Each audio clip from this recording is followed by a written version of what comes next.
Well, it's Saturday the 25th of September. This is episode 2136 of 301 Permanently Moved Online, a personal podcast 301 seconds in length, written, recorded and edited by me, at the JMO.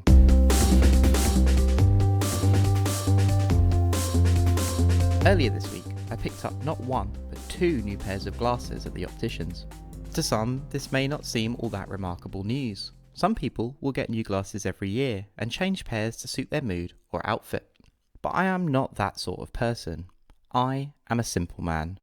The sort of simple man that neither likes or enjoys change. A man who will use things until they can no longer be repaired, then will buy exactly the same kind of thing to replace the worn out thing that needed replacing. Generally speaking, for the last 5 years or so, the idea of getting new glasses just seemed like an act for generating unnecessary drama. And oh boy, has there been some drama this week. My last pair of glasses appear in the historical record in January of 2008, meaning that they had been on my face for a third of my life. They became a total extension of me, embedded deep within my own image of self. In addition to being a comfortable prosthesis, they were an aspect of my physical identity I looked past, or perhaps through, for over a decade. I've always thought to myself, my prescription hasn't changed in 13 years, so why should I change my glasses?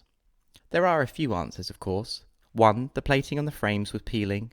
2, they were so scratched that the grey foggy haze I was seeing the world through had just become part of daily life. And 3, even a man who hates change thought that it was perhaps time for some. So, for the first time in 13 years, I have a new face. Well, not one new face, but two.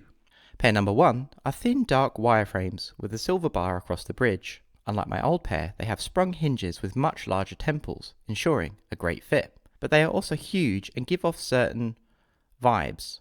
Catching myself in the mirror, I worry I look like a man starting a Dungeons & Dragons import business in the late 70s. Or that they look a bit too much like the glasses of a man who plays Warhammer in his mid-30s. And my friend Ben thinks I look like Jeffrey Dahmer. I will admit that these huge lenses have some benefits. For the first time in 13 years, I have peripheral vision. The first day wearing them made me feel like I was drunk, the edges of my vision barreling in unfamiliar ways. Walking along the river Monday evening, I experienced a little vertigo from seeing my feet passing in and out of the frame. Now that I've grown acquainted with them, I feel like they are best suited to computer work. The other pair are square, much thicker tortoiseshell frames. Of course, I'm not sure about this pair either. They too have sprung hinges, but because of the more robust construction, I feel that they are more suited to going about my day-to-day, being outside, etc. But they too also have a certain vibe.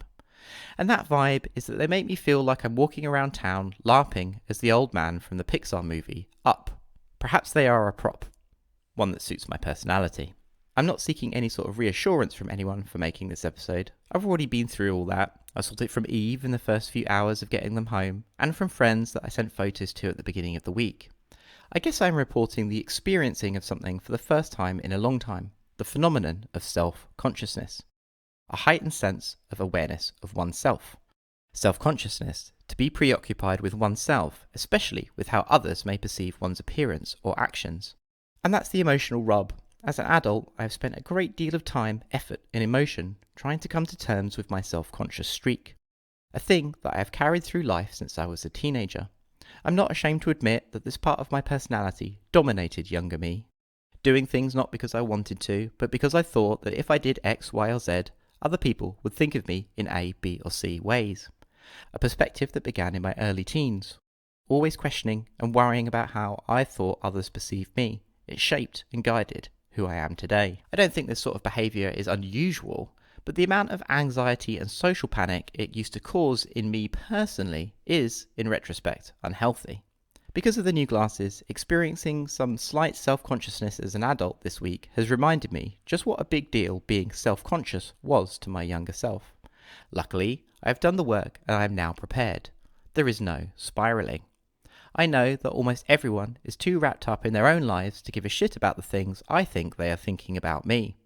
To think that people give a shit about the things that I think that worry me late at night is egocentric behaviour to the point of absurdity. Anyways, given my previous track record, I figure I'm going to be wearing these new glasses till I'm about 50 or something. So, when I catch myself in the mirror, I'm just thinking, this is my face, get used to it.